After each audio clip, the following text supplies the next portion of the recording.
मैं मनीष आप सभी का स्वागत करता हूं आपके अपने YouTube चैनल जी वर्ल्ड स्कूल ऑनलाइन में। तो फ्रेंड्स, हमने पिछली वीडियो में बात की थी विश्व की जनजातियों के बारे में, ये कहाँ पाई जाती हैं, ये हमने अच्छे से समझा था मैप के द्वारा, ठीक है। और हमने उसके अंदर बात की थी एस्किमो जनजाति के बारे में, और आज हम बात करेंगे बूशमैन जनजाति के बारे में। ये दूसरी जनजाति है जो सर्वाधिक मात्रा में पाई जाती है, मतलब इंटरनेशनल लेवल पर, ठीक है। तो आज हम बात करेंगे इसके बारे में कि बूशमैन जनजाति क्या है और ये कहाँ पर पाई जाती है। तो फ्रेंड्स, बूशमैन जनजाति की अगर बात करूँ तो अफ्रीका जो महाद्वीप है, अफ्रीका महाद्वीप है, उसके दक्षिणी भाग में ये पाई जाती है। ये अपने अफ्रीका महाद्वीप है, इसके अंदर इस जगह पे पाई जाती है, यानी कि ये जो इसका दक्षिणी भाग है इसके अंतर्गत ये पाई जाती है। अगर इसके एक पर्टिकुलर क्षेत्र की बात करें कि वो कहाँ पे पाई जाती है, तो वो ये है, वो है अपने कालाहारी मरुस्थल, यानी कि जो कालाहारी मरुस्थल है इसका, अफ्रीका महाद्वीप का कालाहारी मरुस्थल है, उसके अंतर्गत ये बूशमैन जनजाति मुख्य रूप से पाई जाती है। और बात करें कि इसके अंतर्गत जो देश आते हैं, यानी जो दक्षिणी भाग है इसके अंदर जो मुख्य देश आते हैं वो हैं अपने 3 देश हैं, मुख्य जो देश हैं इसके अंदर। पहला आता है दक्षिणी अफ्रीका, दक्षिणी अफ्रीका, दक्षिणी अफ्रीका हो गया फ्रेंड्स। दूसरा आता है अपने बोत्सवान, बोत्सवान, ठीक है। तीसरा आता है इसके अंदर अपना आता है नामीबिया, नामीबिया। ये जो 3 देश हैं जो मुख्य तौर से कालाहारी मरुस्थल के अंदर आते हैं, ठीक है। तो इन्हीं के अंदर ये जनजाति मुख्यतः पाई जाती है। अब बात करते हैं इसके कि ये जो जनजाति है इसका मतलब कहाँ से इसको लिया गया है। तो ये एक नीग्रिटो प्रजाति है, यानी नीग्रिटो प्रजाति, नीग्रिटो प्रजाति, नीग्रिटो प्रजाति, जो नीग्रिटो प्रजाति है उससे संबंध रखती है, यानी उसकी तरह से लगती है, उसकी तरह से ये सारे काम करती है, ठीक है फ्रेंड्स। इतनी बात होगी। अब हम बात करते हैं इसके वस्त्रों की। यानी वस्त्रों से पहले हम एक बार भोजन देख लेते हैं कि भोजन ये किस प्रकार का करते हैं। तो अगर भोजन की बात करें, हम भोजन की बात करें तो ये भोजन में मुख्यतः शिकार करना पसंद करते थे, और ये शिकार करते थे तीर कमान से, यानी कि इनका जो आखेट होता है, आखेट, आखेट की बात करें तो ये तीर कमान का उपयोग करते थे, तीर कमान, तीर कमान, और भालों का उपयोग करते थे, भाले, भालों का उपयोग करते थे अपने शिकार को, मतलब शिकार करने के लिए, अपने शिकार का शिकार करने के लिए। और जो इनका शिकार होता था उसके और भी कई तरीके थे, जैसे कीचड़ में फंसाकर उसे, कीचड़ में धंसाकर, कीचड़ में धंसाकर हो गया, उसे मतलब विषाक्त जल यानी कि विषैला पानी पिलाकर हो गया, विषाक्त जल पिला करके हो गया, और उसे गड्ढे में गिरा करके हो गया, गड्ढे में गिराकर। तो ये इस प्रकार से अपना आखेट यानी शिकार किया करते थे। और बात करें इनके भोजन की, तो ये भोजन में ये सर्वभक्षी होते थे, यानी कि इनको जो भी मिलता था ये वो खा लेते। ये मांस भी खाते थे, और ये मांस के साथ फल फ्रूट और कृषि आदि भी क्या करते थे, ये वो चीजें भी खाते थे। और इनके जो मुख्य भोजन की अगर बात करें, भोजन में जो मुख्य तौर से ये खाते थे वह क्या थी, वह थी अपने पेड़ पौधे, मछली हो गई, जो पेड़ पौधे होते हैं, पेड़ पौधों की जड़ें हो गई, और ये शहद हो गया। और जो ये मतलब जो छोटे छोटे जीव वो होते हैं, कीड़े होते हैं, जैसे कि दीमक हुई अपनी और चींटियां हुई, उनको भी खाते थे, और साथ में उनके अंडे भी खाते थे। दीमक और चींटी, दीमक और चींटियों के ये अंडे खाया करते थे, और उन्हें भी खाया करते थे, यानी कि ये सब कुछ खाते थे जो भी खाने लायक इनको लगता था, चाहे वो जीव हो या निर्जीव हो, ये सब चीज खाया करते थे, ठीक है फ्रेंड। इतनी बात होगी। अब हम बात करते हैं इनके वस्त्रों की, कि ये जो बूशमैन जनजाति है ये वस्त्र किस प्रकार के पहनती थी। तो ये वस्त्रों में कुछ नहीं पहनते थे, बस एक तिकोनी लंगोट होती थी, ये केवल उतना पहनते थे पुरुषों में तिकोनी लंगोट। वस्त्रों की बात करें तो तिकोनी लंगोट, तिकोनी लंगोट पहनते थे पुरुषों में। और स्त्रियों की बात करें तो ये चोगा पहनती थी, क्या, चोगा। और चोगा को इनके जो स्थानीय भाषा है उसमें क्रॉस कहा जाता है, क्रॉस कहा जाता है। तो ये हो गई इनके वस्त्रों की बात हो गई। अब हम बात करें कि वस्त्र हो गए, इनके अंदर ये जूते भी पहनते थे, चमड़े के जूते और टोपियां, चमड़े से बने जूते व टोपियां, जूते व टोपी ये पहना करते थे। ठीक है फ्रेंड्स, इतनी बात हो गई। अब बात करते हैं कि ये घर, जो इनके घर होते थे, तो ये ज्यादातर क्या है, मतलब जो पहाड़ों में गुफाएं होती हैं, गुफाओं के अंदर ही रहना पसंद करते थे। ये ज्यादातर ये गुफाओं में रहना पसंद करते थे। और ये जो गांव में रहते थे, यानी कि लगभग 80% जो ये जनजाति थी, 80% जनजाति ये गुफाओं में निवास करती थी, और बाकी की जो 20% थी वो क्या घर बना करके रहती थी, यानी छोटे छोटे कस्बे और गांव बना करके रहती थी। तो उनको क्या बोलते थे, गांव को ये वो गांव, इनके जो गांव होते हैं उन्हें वेर्फ कहा जाता है, वेर्फ कहा जाता है। जो इनके गांव होते हैं उन्हें वेर्फ कहा जाता है। ये बात होगी हमारे बूसमैन जनजाति के बारे में कि ये इनके आखेट हमने देखा थी, तीर कमान से आखेट यानी शिकार करते थे, कीचड़ में धंसाकर विषाक्त जल पिलाकर गड्ढों में गिराकर अपना शिकार किया करते थे। मछली, भोजन में मछली, पेड़ों की जड़ें, शहद, दीमक और चींटियां और इनके अंडे खाया करते थे। वस्त्रों की बात होगी तो तिकोनी लंगोट पहनते थे, यानी पुरुषों में बस और कुछ नहीं पहनते थे, तिकोनी लंगोट पहनते थे बस। और स्त्रियों में चोगा पहना जाता था, जिसे कि स्थानीय जो भाषा है इनकी उसमें क्रॉस कहा जाता है। और ये चमड़े से बने जूते हैं, टोपियां पहनते थे।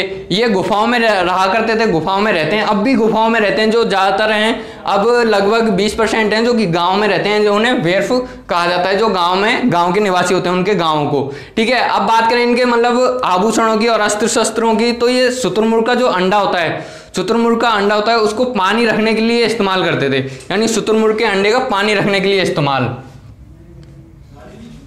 यहां लिख देते हैं शुतुरमुर्ग का अंडा, शुतुरमुर्ग के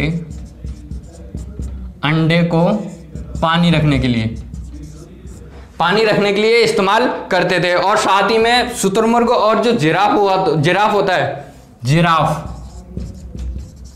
शुतुरमुर्ग और जो जिराफ होता है, इनकी हड्डियों का ये इस्तेमाल करते थे अपने ये नुकीले चीजें बनाने के लिए, तीर बनाने के लिए, भाले बनाने के लिए, ताकि फेंकने में आसानी हो। और इनको बनाने के लिए इनकी हड्डियों का इस्तेमाल करते थे, और उनका आभूषणों में भी ये इस्तेमाल करते थे। इतनी बात हो गई हमारे इसके बारे में। और ये बूसमैन जो जनजाति है अभी समाप्ति की कगार पर है, और इसका जो वर्तमान समाज से उससे भी ये कटी हुई है, ये वर्तमान समाज से भी कटी हुई है। ठीक है, तो आप इसे एक बार देख लीजिए क्या है क्या नहीं, उतार लीजिए आप इसे। ठीक है फ्रेंड्स, बूसमैन जनजाति को हमने देख लिया। बूसमैन जनजाति कहाँ पर पाई जाती है, हमने देखा दक्षिण अफ्रीका के अंदर बूसमैन जनजाति पाई जाती है। अब जो अगली जनजाति है वह है हमारे भील जनजाति के बारे में अब हम पढ़ेंगे। भील जनजाति, इसका जो अर्थ होता है वह होता है तीरंदाज। क्या होता है फ्रेंड्स? तीरंदाज इसका अर्थ होता है। ठीक है, अब बात करते हैं इसके भील जनजाति के बारे में। तो ये भील जनजाति है, ये भारत में तीसरे नंबर की सबसे बड़ी जनजाति है, भारत की तीसरे नंबर की सबसे बड़ी जनजाति, तीसरी सबसे बड़ी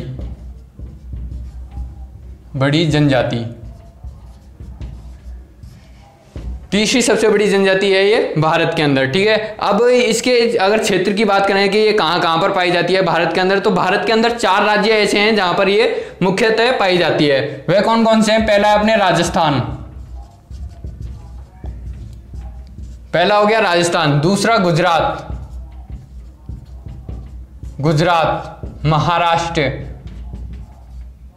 महाराष्ट्र हो गया, फिर आता है अपने मध्य प्रदेश, MP। ठीक है फ्रेंड्स, तो इन जगह पे ये क्या जनजाति सर्वाधिक मात्रा में पाई जाती है? ये होगी महाराष्ट्र है,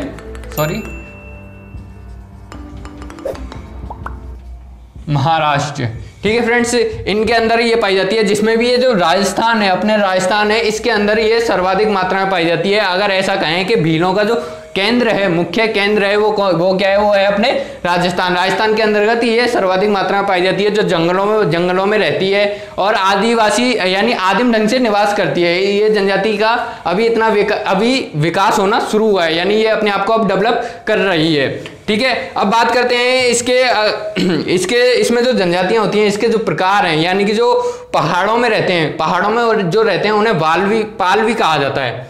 पहाड़ी इलाकों में जो रहते हैं, पहाड़ी क्षेत्र में रहने वाले पहाड़ी क्षेत्र में जो रहते हैं उन्हें पालवी कहा जाता है। पालवी भील कहा जाता है उन्हें, पालवी भील। ठीक है, और जो मैदानी भागों में पाए जाते हैं, मैदानी क्षेत्रों में जो रहते हैं उन्हें बागड़ी कहा जाता है।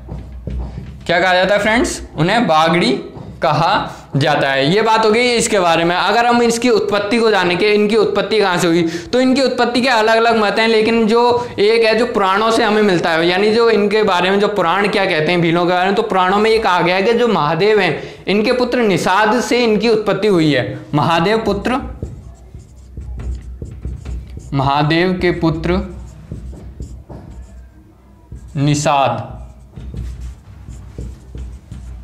निषाद से उत्पत्ति, निषाद से इनका जन्म या इनकी उत्पत्ति को माना जाता है, यह है पुराणों के अनुसार। ठीक है फ्रेंड्स, अब अगर इनकी शारीरिक दक्षता की बात करें कि ये शरीर में किस प्रकार के होते हैं, शारीरिक दक्षता,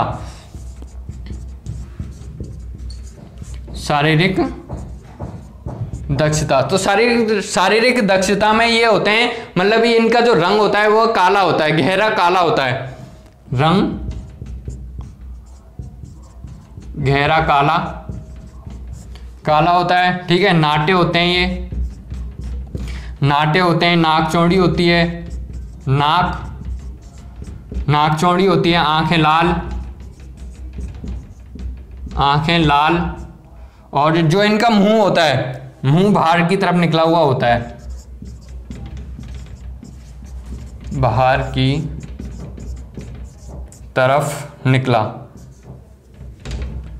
तरफ निकला हुआ रहता है। ठीक है फ्रेंड्स, इतनी बात हो गई इसके अंदर के इनके। हमने देखा कि इनका जो शारीरिक दक्षता होती है, गहरा काला रंग होता है इनका। ठीक है, नाटे होते हैं, नाक चौड़ी होती है, आंखें लाल होते हैं, मुंह बाहर की तरफ या मुंह की जगह जबड़ा लिख सकते हैं हम। जो इनका जबड़ा होता है वो बाहर की तरफ निकला हुआ रहता है। ठीक है, इतनी बात हो गई इसके बारे में। अब बात करें इनके निवास क्षेत्रों की, तो निवास क्षेत्र हमने बता दिए, ये हैं इनके निवास क्षेत्र हैं राजस्थान, गुजरात, महाराष्ट्र और मध्य प्रदेश। इनमें जो मतलब जहाँ पे जो पहाड़ियाँ हैं, यानी कि जो जैसे राजस्थान के अंदर अरावली पर्वतमाला आती है, तो अरावली पर्वतमाला पे ये रहते हैं। गुजरात के अंदर ये जो पहाड़ियाँ आती हैं, गिर के जंगल और गिर के जंगल आते हैं, गिर की पहाड़ियाँ आती हैं, उनमें ये पाए जाते हैं। महाराष्ट्र के अंदर पाए जाते हैं, महाराष्ट्र में जो पहाड़ियाँ हैं और जो जंगल हैं उनके अंदर। ऐसी मध्य प्रदेश में जो सतपुड़ा की पहाड़ियाँ वगैरह वहाँ पर ये पाई जाती हैं। ठीक है, वनों में और पहाड़ों में ही ये ज्यादातर देखने को मिलती हैं। ठीक है, ये बात होगी। अब बात करते हैं ये जो मतलब इनका जो मतलब जीवन जीने का वो जीवन शैली है, या इनकी अर्थव्यवस्था को कहें तो ये एक तरह से मतलब पालतू जानवरों को पालते हैं, जैसे भेड़ बकरी, गाय भैंस और कुत्तों को ये पालते हैं। भेड़ बकरी,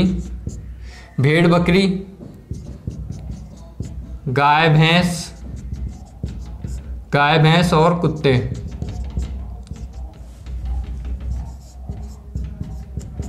कुत्तों को क्या करते हैं, ये पालते हैं। ठीक है फ्रेंड्स, इतनी बात हो गई इसके बारे में। अब बात करते हैं आगे इनके आखेट के बारे में कि ये आखेट किस प्रकार से करते हैं, या जनजाति है तो आखेट तो करेगी, यानी शिकार।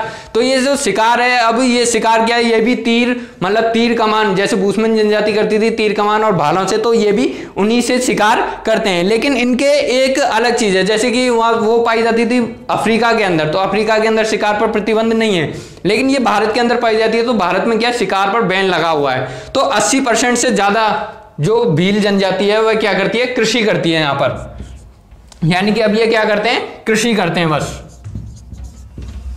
कृषि करते हैं और कृषि से ही अपना जीवन यापन करते हैं। और ये कृषि में ज़्यादातर, कृषि की बात करेंगे, ये कृषि में क्या क्या चीज़ें उगाते हैं या उत्पन्न करते हैं, तो वह है गेहूं,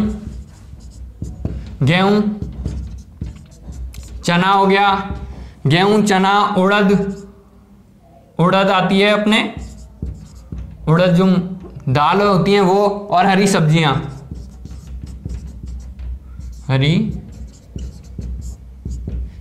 हरी सब्जियां आदि ये क्या करते हैं, उगाना पसंद करते हैं, उगाते हैं और उन्हीं को ये खाते हैं आपस में। यानी कि ये बाहर की जनजाति से अभी भी जो अपने समाज है, बाहर का जो समाज है उससे अभी भी थोड़े बहुत कटे हुए हैं, ठीक है। धीरे धीरे ये उनमें घुल मिल रहे हैं।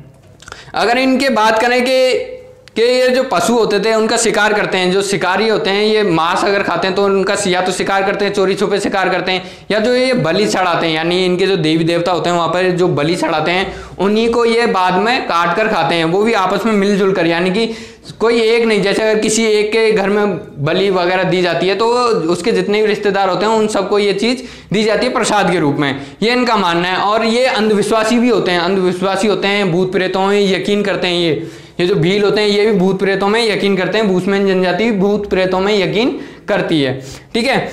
अब बात करें इनका जो मुख्य भोजन है, अगर हम कृषि की बात करें तो कृषि के अंदर इनका जो मुख्य भोजन आता है वो भी आता है, तो वो मुख्य भोजन है मक्का, मुख्य भोजन।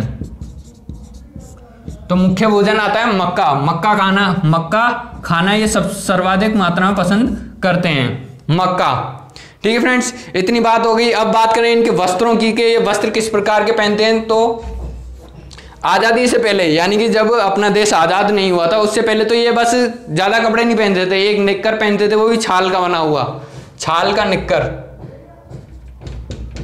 छाल का निक्कर ये पहनते थे। और जो स्त्रियां होती थी वो पेटीकोट पहनती थी, ठीक है। ये मतलब एक तरह से आदिम जनजाति है तो आदिम तरीके से ही रहती थी, लेकिन अब जैसे जैसे आज़ादी मिली हमें और जैसे जैसे मानव ने अपना विकास किया तो ये भी हमसे घुल मिलने लगे और इन्होंने भी अब पैंट शर्ट पहनना और मतलब औरतें जो साड़ी गहने वगैरह ये सारी चीज़ें ये भी पहनने लग गए हैं। अब बात करते हैं इनके समाज की, कि इनका जो समाज होता है तो उसमें समाज में इनकी जो रीति रिवाज होते हैं वो किस प्रकार के होते हैं। तो फ्रेंड्स इनमें जो दो रीतियां यानी दो रिवाज हैं इनके जो कि प्रमुख हैं, वो कौन से हैं। एक है दापा इंपॉर्टेंट है, आपकी परीक्षा की दृष्टि से भी पूछ लिया जाता है कि दापा क्या होता है, ठीक है। तो दापा वह होता है जब मतलब कन्या पक्ष होता है, कन्या पक्ष को वर पक्ष उपहार देता है, यानी जैसे हमारे में अगर शादी होती है तो क्या होता है कि दहेज लिया जाता है, यानी कि लड़की वधु पक्ष से वो क्या लिया जाता है, अपने से दहेज लिया जाता है। लेकिन यहाँ पे उल्टा होता है, यहाँ पे वर पक्ष दहेज देता है वधु पक्ष को कन्या लेने के लिए, ठीक है। यानी कि शादी हेतु कन्या पक्ष को वर पक्ष धन देता है, ठीक है, धन देता है और वह उसको क्या करता है, लड़की को एक तरह से खरीदा जाता है इनके में, ठीक है। और जो दूसरी आती है वो आती है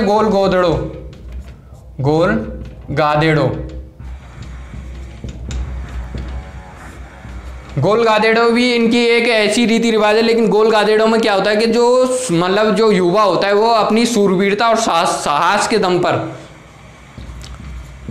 सूरवीरता और साहस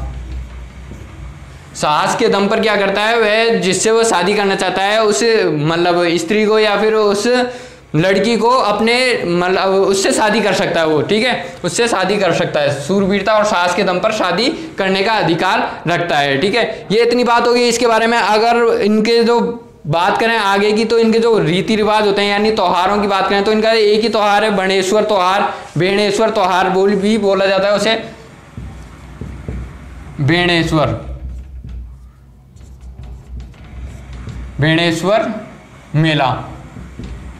बेणेश्वर मेला होता है जो कि जनवरी से फरवरी में लगता है, जनवरी से फरवरी के माह के अंतर्गत ये लगता है और ये महादेव को समर्पित होता है,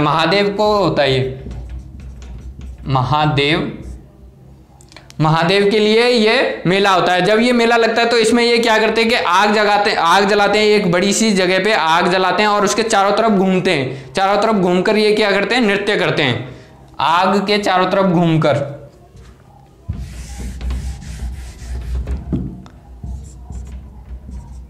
आग के चारों तरफ चक्कर लगाते हैं, चक्कर लगाते हैं। आग के चारों तरफ घूमकर ये क्या करते हैं, चक्कर लगाते हैं। ठीक है फ्रेंड्स, ये हो गया इनके त्योहारों की बात में। अगर बात करें इनके आपातकालीन, यानी कि जब इनके ऊपर कोई संकट आता है, ये जंगलों में तो रहते ही हैं, जंगलों में पहाड़ों में रहते हैं, तो वहाँ पे जो संकट आता है इनके ऊपर, तो इनके आपातकालीन जो स्थिति होती है उसके अंदर ये ढोल नगाड़े बजा करके एक दूसरे को संदेश पहुंचाते हैं, यानी चेतावनी देते। कैसे चेतावनी देने का तरीका, ढोल नगाड़े बजा करके।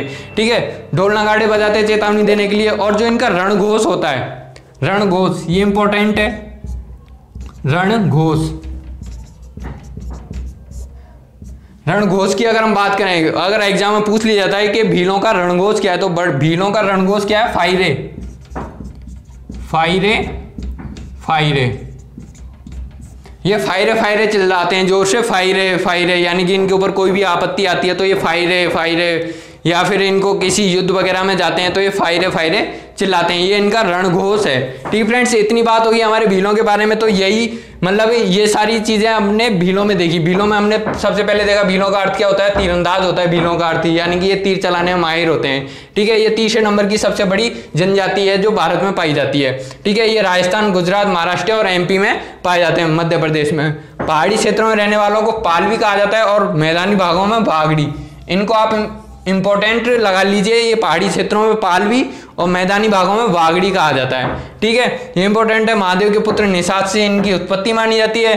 शरीर में इनका ये रंग काला होता है और नाटे होते हैं और नाक चौड़ी होती है। ठीक है, जबड़ा बाहर की तरफ निकला रहता है। भेड़, बकरी, गाय, भैंस और कुत्तों को ये पाला करते हैं। ठीक है, कृषि में ये गेहूं, चना, उड़द, हरी सब्जियां आदि उगाते हैं अपने जीवन यापन के लिए, और मुख्य इनका जो भोजन है वह है मक्का। ठीक है, इसके अंतर्गत एक चीज और है कि ये जब इनका मतलब कोई तीज त्योहार होते हैं तो उन पर ये चावल और लापसी, चावल और लापसी का भोजन बनाते हैं। चावल और लापसी का ये भोजन बनाते हैं तीज त्योहारों पर। ठीक है, ये छाल के निक्कर पहनते हैं। ये वस्त्र हैं इनके। वस्त्रों की बात करें तो ये पहले के जमाने के वस्त्र हैं, आज के नहीं है, ये पहले के, आजादी से पहले के। तो आजादी से पहले ये छाल का निक्कर पहनते थे और स्त्रियां पेटीकोट पहनती थी। दापा, दापा प्रथा इंपॉर्टेंट है आपकी परीक्षा की दृष्टि से। दापा और ये दोनों प्रथाएं, दापा और गोल गादेड़ो। दापा में क्या होता था, शादी हेतु जो कन्या होती थी, कन्या को वर पक्ष धन देता था। ठीक है, उसके बाद में वह उसे अपने घर ले आता थे। ठीक है, गोल गादेड़ों में क्या होता था कि जिसमें ताकत होती थी वही लड़की को जीत सकता था, यानी कि लड़की को जीतने की प्रथा थी इनके अंदर। लड़की को अपने साहस और दम के बल पर ये जीतते थे।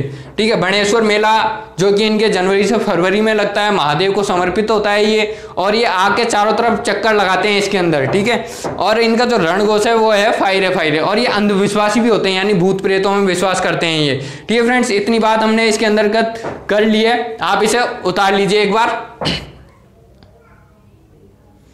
ठीक है फ्रेंड्स, ये हो गई हमारे भील जनजाति, जिसका अर्थ होता है तीरंदाज। ठीक है, अब जो अगली जनजाति आती है वो है गौड़ जनजाति। अब गौड़ जनजाति को देखेंगे कि गौड़ जनजाति क्या है। मैं इसे साफ कर देता हूं।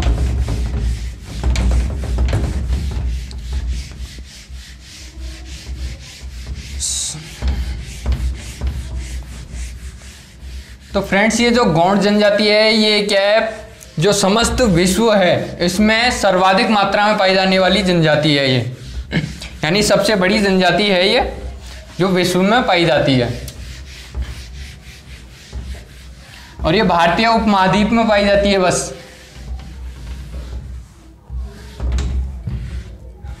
ये केवल भारतीय उपमहाद्वीप में पाई जाती है। कौन सी? गौड़ जनजाति। गौड़ जनजाति। ठीक है फ्रेंड्स, इसके बात करें इसके अर्थ की, तो इसका जो अर्थ होता है वह होता है पहाड़ी। पहाड़ी, पहाड़ी से मतलब है यानी कि जो ऐसे लोग जो कि पहाड़ों में निवास करते हैं उन्हें क्या कहा जाता है? गौड़ कहा जाता है। और ये विश्व में सर्वाधिक मात्रा में पाई जाने वाली जनजाति है। विश्व की सबसे बड़ी जनजाति, विश्व की सबसे बड़ी जनजाति, यह विश्व की सबसे बड़ी जनजाति है। और ये भारतीय उपमहाद्वीप में जो जनजाति पाई जाती है सबसे बड़ी, उसे ही गौड़ नाम दिया गया है। यह भारत में पाई जाती है, यह भारत में पाई जाती है। ठीक फ्रेंड्स, ये जो जनजाति होती है ये भारत के अंदर पाई जाती है। भारत में कहाँ कहाँ पे पाई जाती है, तो भारत के अंदर ये पाई जाती है। कई जगह हैं, यानी कई स्टेट हैं जिनमें ये पाई जाती है। जैसे कि हम बात करें इनमें भारत में कहाँ कहाँ पाई जाती है, तो ये सबसे पहले आता है एमपी, मध्य प्रदेश। ठीक है, मध्य प्रदेश में ये पाई जाती है। ये गुजरात में पाई जाती है,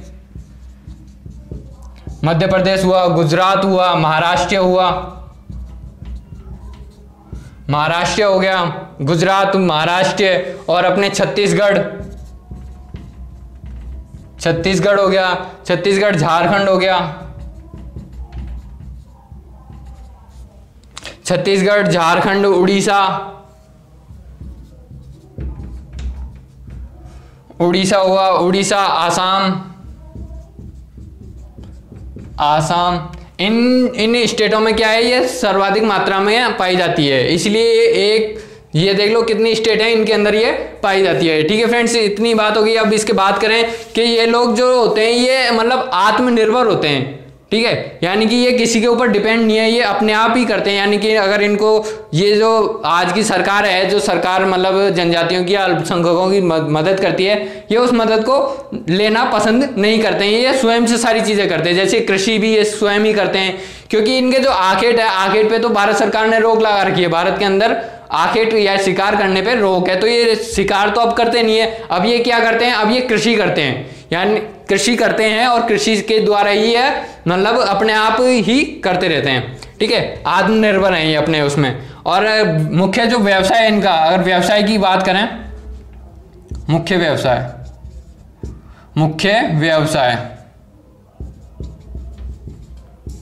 व्यवसाय जो है ये कृषि है, झूमिंग कृषि। कौन सी कृषि? झूमिंग कृषि।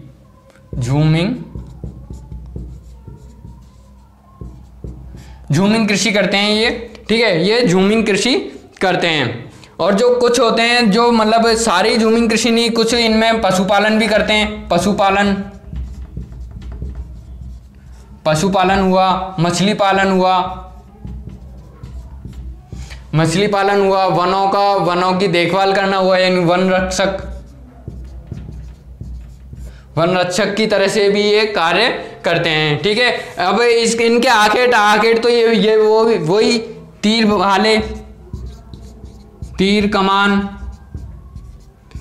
कमान और भालों से करते हैं, तीर कमान और भाले। लेकिन ये क्या है, अभी बैन है, अभी बंद। ठीक है, ये अब नहीं करते। अब ये क्या करते हैं, अब ये बस केवल कृषि करते हैं। और इनका जो भोजन होता है, भोजन में ये क्या खाना पसंद करते हैं, भोजन की बात करें हम, तो भोजन में ये कोदू,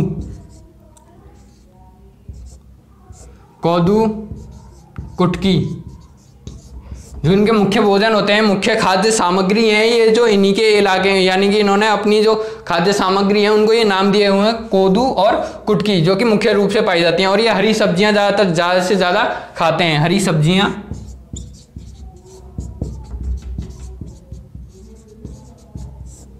सब्जियां ये खाते हैं। त्योहारों पर और जो भी उत्सव वगैरह होते हैं वही चावल वगैरह ये खाते हैं। चावल हो गया। और इनके अलावा ये शिकार भी यानी जो शिकार होता है उसे भी ये इनके त्योहारों पर खाए जाने वाले भोजन है। चावल हुआ, शिकार हुई, और इसके अंदर ये धूम्रपान भी करते हैं।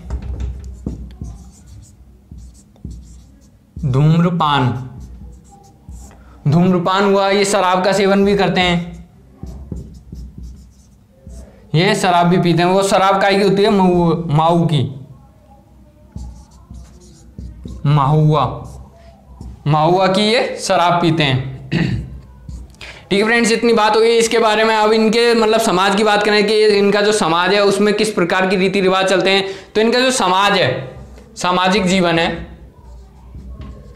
समाज के अंदर कई चीजें इनके चलती हैं। जैसे कि अगर हम बात करें विवाह की, तो इनके अंतर्गत जो विवाह है वह काफी प्रचलित हैं। सेवा विवाह, सेवा विवाह हो गया, इनके अंदर जो सेवा विवाह होता है वो होता है। और विनिमय विवाह,